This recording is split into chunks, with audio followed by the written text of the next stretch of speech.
तुम्हाला माहितीये का, भारतातील पंचायती राज व्यवस्थेचा ब्लूप्रिंट नेमका कोणी तयार केला? होय, आज जी 3 स्तरीय रचना आपण पाहतो, ती काही महत्वाच्या समित्यांच्या शिफारसींवर आधारित आहे.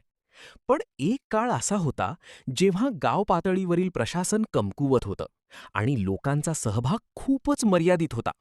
आणि मग 1957 पासून बलवंतराय मेहतापासून अशोक मेहतापर्यंत अनेक समित्यांनी या व्यवस्थेला एक मजबूत दिशा दिली. या केवळ समित्या नव्हत्या, तर त्या होत्या पंचायती राज व्यवस्थेच्या इव्होल्यूशनच्या पायऱ्या. पण या समित्या नेमक्या कोणत्या? त्यांनी काय शिफारसी केल्या?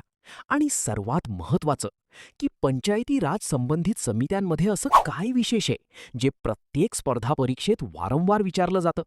जसं की MPSC ग्रुप बी प्रिलिम्स 2025 मधील हा प्रश्न, जी दिनांक 9 नोव्हेंबर 2025 रोजी पार पडली. तर प्रश्न असा की खालीलपैकी कोणत्या समितीने महाराष्ट्रात ग्रामपंचायतीच्या सरपंचाची निवड थेट जनतेतून अर्थतः डायरेक्ट इलेक्शन करण्याची शिफारस केली? पर्याय 1 बाबूराव काळे समिती, पर्याय 2 PB पाटील समिती, पर्याय 3 बोंगीरवार समिती, पर्याय 4 वसंतराव नाईक समिती. या प्रश्नाचं उत्तर आपल्याला पंचायती राज संबंधित समित्यांच्या अभ्यासातून मिळतं.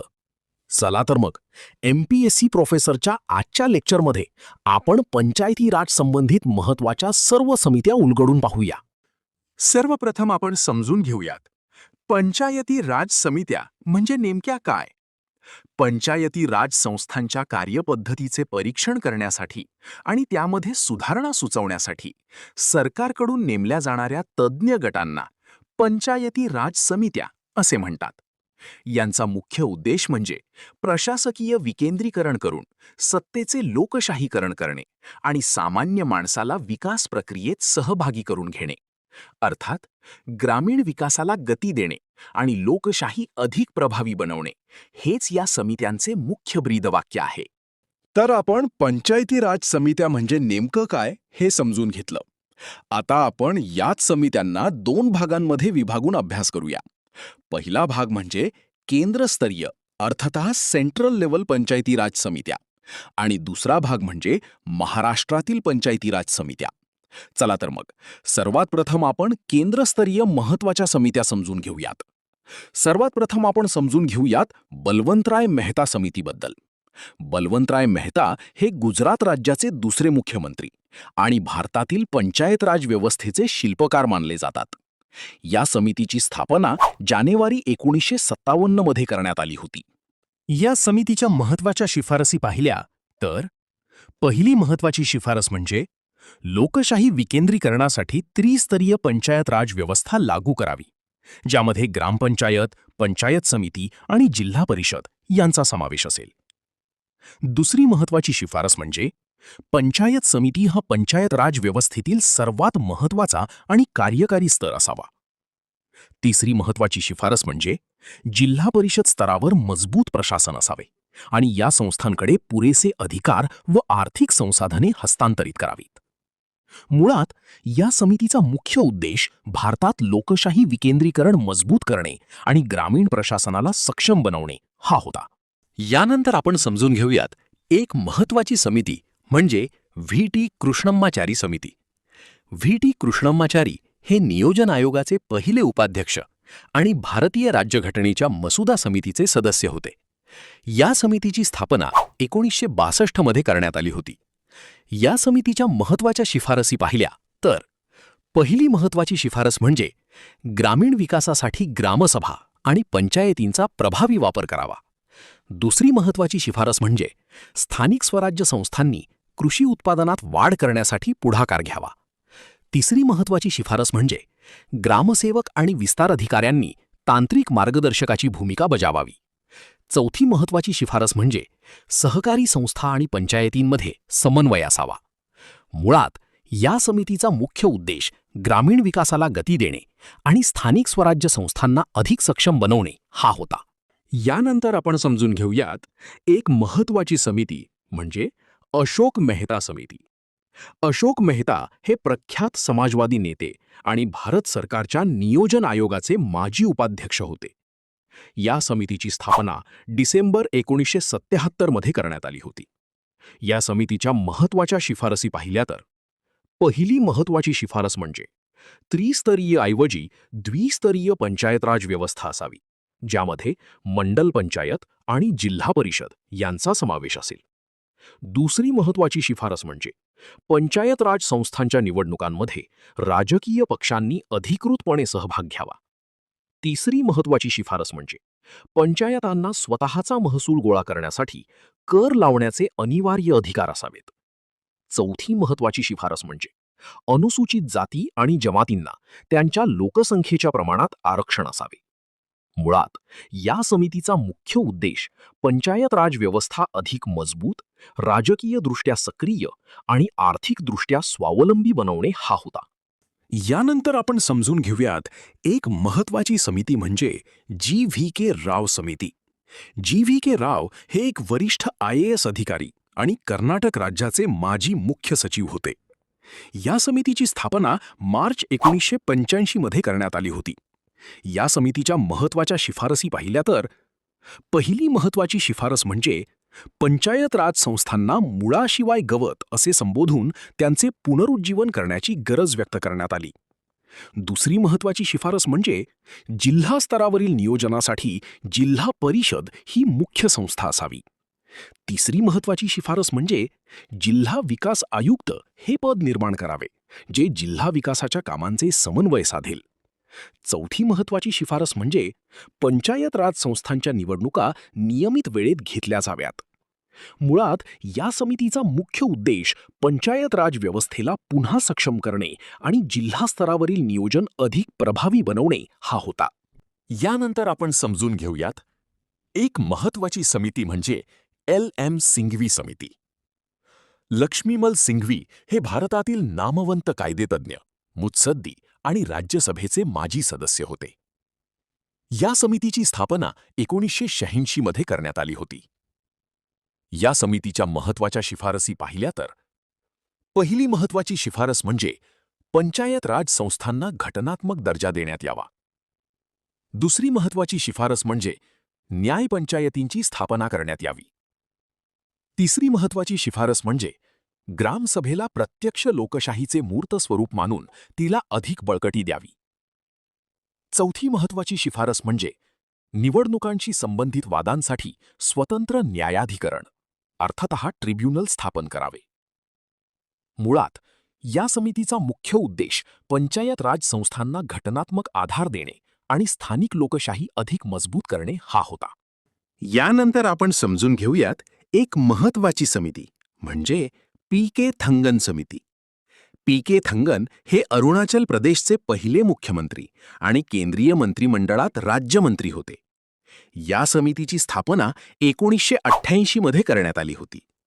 या समितीच्या महत्त्वाच्या शिफारसी पाहिल्या तर पहिली महत्त्वाची शिफारस म्हणजे पंचायत राज संस्थांच्या बळकटीकरणासाठी राज्यघटनेत दुरुस्ती करावी. दुसरी महत्त्वाची शिफारस म्हणजे पंचायत राज संस्थांचा कार्यकाळ 5 वर्षे निश्चित असावा. तिसरी महत्त्वाची शिफारस म्हणजे जिल्हा परिषद हा जिल्हा नियोजनाचा मुख्य आधार असावा. चौथी महत्त्वाची शिफारस म्हणजे जिल्हा परिषदेचा मुख्य कार्यकारी अधिकारी हा त्या जिल्ह्याचा जिल्हाधिकारी असावा. मुळात या समितीचा मुख्य उद्देश पंचायत राज संस्थांना घटनात्मक स्थैर्य देणे आणि जिल्हा स्तरावरील प्रशासन अधिक मजबूत करणे हा होता. तर अशा प्रकारे आपण केंद्रस्तरीय महत्त्वाच्या समित्या समजून घेतल्या. आता आपण बघूया महाराष्ट्रातील सर्वात महत्त्वाच्या पंचायती राज समित्या. यानंतर आपण समजून घेऊयात एक महाराष्ट्रातील महत्त्वाची समिती म्हणजे वसंतराव नाईक समिती. वसंतराव नाईक हे महाराष्ट्राचे सर्वाधिक काळ राहिलेले मुख्यमंत्री आणि हरित क्रांतीचे प्रणेते मानले जातात. या समितीची स्थापना 1 मे 1960 रोजी करण्यात आली होती. या समितीच्या महत्त्वाच्या शिफारसी पाहिल्या तर पहिली महत्त्वाची शिफारस म्हणजे महाराष्ट्रात त्रिस्तरीय पंचायत राज व्यवस्था सुरू करावी, ज्यामध्ये जिल्हा परिषद, पंचायत समिती आणि ग्रामपंचायत यांचा समावेश असेल. दुसरी महत्त्वाची शिफारस म्हणजे जिल्हा परिषद हा घटक अत्यंत शक्तिशाली आणि विकासाचा मुख्य केंद्रबिंदू असावा. तिसरी महत्त्वाची शिफारस म्हणजे जिल्हा परिषदेवर देखरेख ठेवण्यासाठी स्वतंत्र मुख्य कार्यकारी अधिकारी अर्थातच सीईओ असावा. चौथी महत्वाची शिफारस म्हणजे आमदार आणि खासदारांना जिल्हा परिषदेचे सदस्यत्व देऊ नये. मुळात या समितीचा मुख्य उद्देश महाराष्ट्रात मजबूत, स्वायत्त आणि कार्यक्षम पंचायत राज व्यवस्था उभारणे हा होता. यानंतरची महाराष्ट्रातील महत्वाची समिती म्हणजे ल.ना. बोंगीरवार समिती. लखमनराव बोंगीरवार हे महाराष्ट्राचे माजी मुख्य सचिव आणि प्रशासकीय सुधारणांमधील तज्ज्ञ होते. या समितीची स्थापना 2 एप्रिल 1970 रोजी करण्यात आली होती.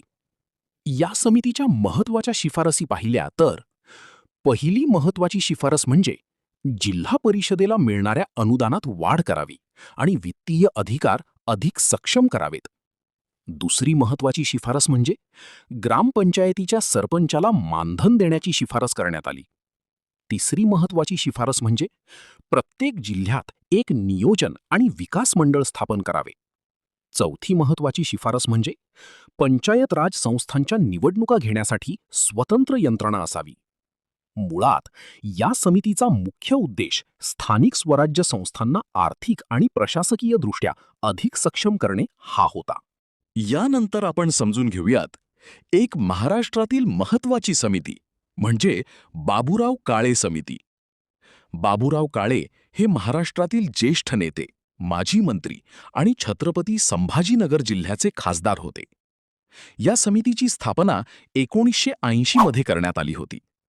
या समितीच्या महत्वाच्या शिफारसी पाहिल्या तर पहिली महत्वाची शिफारस म्हणजे पंचायत राज संस्थांच्या आर्थिक स्थितीचा आढावा घेऊन उत्पन्न वाढवण्याचे मार्ग सुचवावेत. दुसरी महत्वाची शिफारस म्हणजे स्थानिक संस्थांना मिळणाऱ्या विकास निधीत मोठी वाढ करावी.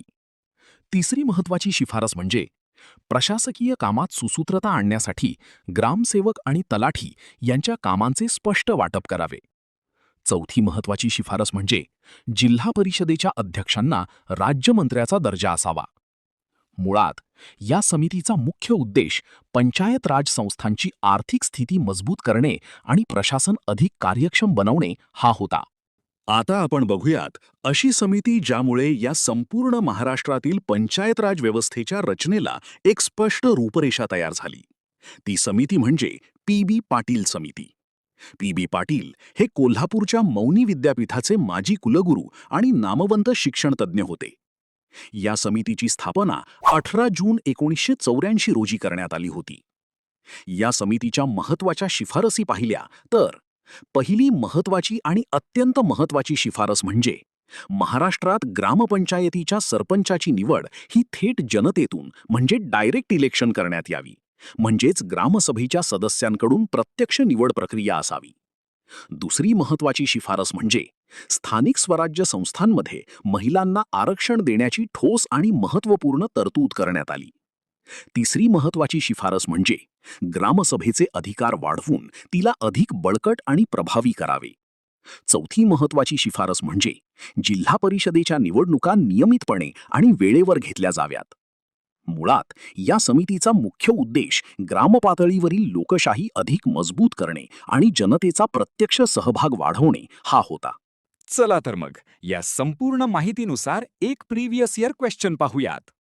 खालीलपैकी कोणत्या समितीने महाराष्ट्रात ग्रामपंचायतीच्या सरपंचाची निवड थेट जनतेतून प्रत्यक्ष पद्धतीने करण्याची शिफारस केली? ए. बाबूराव काळे समिती, बी. पी.बी. पाटील समिती, सी. बोंगीरवार समिती आणि डी. वसंतराव नाईक समिती. आणि आपली पर्यायी उत्तरे आहेत पर्याय 1 फक्त ए, पर्याय 2 फक्त बी, पर्याय 3 बी आणि सी आणि पर्याय 4 सी आणि डी.